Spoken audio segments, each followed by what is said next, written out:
There's plenty of water here, about 300 kilometres north of Brasilia in the Jazeera National Park. Brazil is a land of raging rivers and expansive lakes.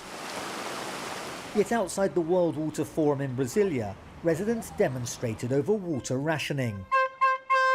And several national human rights organisations, in a letter to the UN, pointed out that 34 million Brazilians don't have access to clean running water, while more than 100 million have inadequate sanitation. The water level at this time of the year, the end of the rainy season, should be up to about here.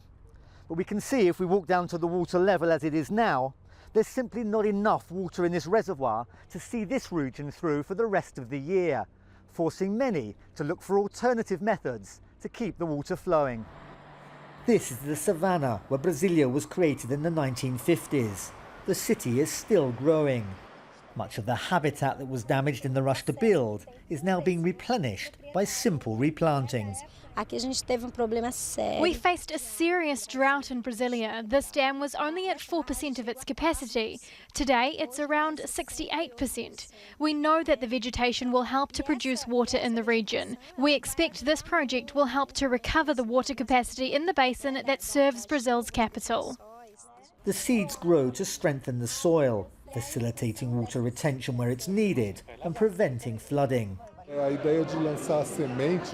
idea of throwing seeds into the soil is a way of reproducing the vegetation. Instead of cultivating a plant in a greenhouse, which is a controlled environment, before transferring it to the land, this plant will grow in this space and adapt more easily than a transplanted plant. The seeds are collected by hand and stored, which also provides much needed work. When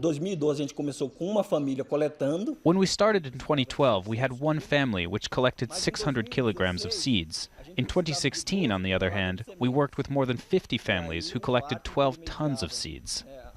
The results have been positive and the project is growing, returning to past methods, to the very source of life itself, for a solution to a very modern problem. Daniel Schweimler, Al Jazeera, Central Brazil.